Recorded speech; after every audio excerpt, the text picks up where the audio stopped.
Assalamualaikum warahmatullahi wabarakatuh. Kami dari kelas A, mata kuliah Sosiologi Komunikasi akan membahas tentang ekonomi di tengah pandemi COVID-19. Kelompok kami beranggotakan 4 orang. Saya Lutfi, Aufa, Danendra, dan Yosep. Berikut penjelasannya. Media yang memperburuk keadaan seperti membesar-besarkan penyakit corona dan membesar-besarkan jumlah kematian dan lain-lain. Bagaimana lockdown memengaruhi ekonomi di Indonesia? Akibat dari penyebaran virus COVID-19, tempat-tempat pariwisata juga ditutup untuk sementara waktu untuk memutus rantai penyebaran virus COVID-19. Akibatnya tempat-tempat pariwisata tersebut mengalami kerugian. Dikarenakan tempat wisata yang sepi pengunjung, namun pihak wisata masih harus tetap memenuhi biaya operasionalnya. Di beberapa daerah, pabrik garmen terpaksa harus diliburkan karena orderan pun menjadi terbatas karena adanya wabah COVID-19 ini. Ada beberapa pabrik yang meliburkan seluruh karyawannya, namun ada pula pabrik yang memberikan kebijakan hanya sebagian saja karyawan yang dirumahkan. Para karyawan tersebut akan dipanggil kembali ketika orderan di pabrik tersebut telah kembali normal. Bagi karyawan atau buruh yang dirumahkan, mereka tidak mendapat gaji selama mereka dirumahkan. Akibatnya keadaan perekonomian para karyawan atau buruh tersebut memburuk. Keadaan ini menyebabkan peningkatan jumlah pengangguran, walaupun hanya sementara. Tetap saja bagi karyawan yang dirumahkan, mereka kehilangan pekerjaan dan sumber penghasilan mereka untuk sementara waktu.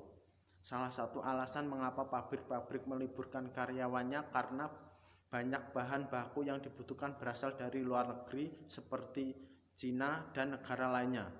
Namun ada beberapa pabrik yang masih mempekerjakan karyawannya seperti biasanya. Walaupun mereka tetap dapat bekerja dan memiliki penghasilan seperti biasanya, namun resiko yang mereka tanggung juga sangat tinggi. Dari segi perekonomian mungkin mereka cukup, tetapi resiko kesehatan yang mereka tanggung juga sangat tinggi karena mereka harus beraktivitas di satu ruangan yang terdapat banyak orang di dalamnya. Dampak dari penyebaran virus ini juga berdampak terhadap perekonomian masyarakat. Contohnya, kunjungan para konsumen ke pusat perbelanjaan menurun. Sebagian konsumen lebih memilih untuk berbelanja secara online untuk menghindari penyebaran virus ini. Akibatnya, pasar dan pusat perbelanjaan menjadi sepi pengunjung. Budaya dalam masa pandemi COVID-19, terutama di masa lockdown, yaitu mungkin dari perubahan budaya kerja, di mana suatu pekerja di berbagai perusahaan ataupun pekerja lainnya berubah secara drastis. Yang biasa kita bekerja sama di suatu lingkungan kantor ataupun pabrik, namun kini berubah menjadi kerja masing-masing atau bekerja dari rumah yang disebut sebagai work from home atau biasa disingkat WFH, dan di mana pekerjaan ini mungkin bisa menggunakan berbagai teknologi-teknologi lain seperti smartphone, kemudian laptop, dan sebagainya.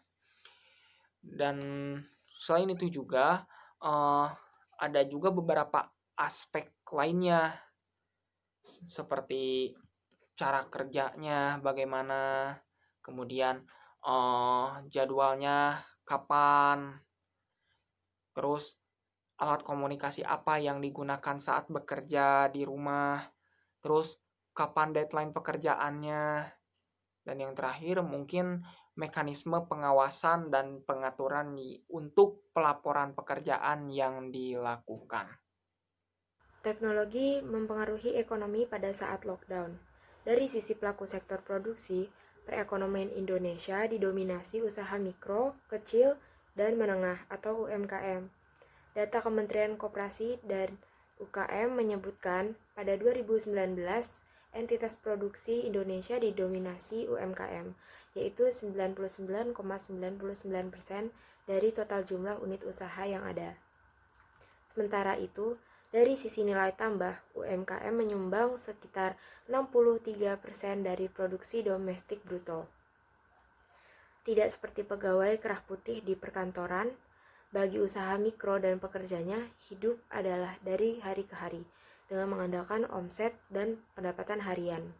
Omset usaha mikro per tahun rata-rata sekitar 76 juta rupiah, berarti 6 juta rupiah sebulan atau 200.000 rupiah per hari. Bagi kelompok ini, akses dan kesempatan menjual produk mungkin lebih penting dibandingkan dengan bantuan tunai dan kredit. Penjual di Pasar Beringharjo, Yogyakarta, atau Pasar Gede, Solo, punya kotak uang yang meski isinya bisa jadi uang kertas yang lusuh, menjadi sumber investasi dan untuk berjaga-jaga. Bagi mereka, kesehatan dan penghidupan menjadi satu. Mereka berusaha mencari nafkah untuk tetap sehat dan mereka berusaha tetap sehat untuk mencari nafkah. Peran teknologi juga terlibat dalam setiap kegiatan kita sehari-hari. Dengan penerapan pembatasan interaksi, masyarakat akan lebih bergantung pada gadget mereka. Teknologi sangat mempengaruhi perekonomian, apalagi di saat lockdown, karena berkat teknologi, beberapa aktivitas jual beli perdagangan bisa diakses dengan mudah tanpa harus keluar rumah ataupun bertatap muka dengan pembeli. Teknologi yang makin canggih menyebabkan mudahnya aktivitas jual beli.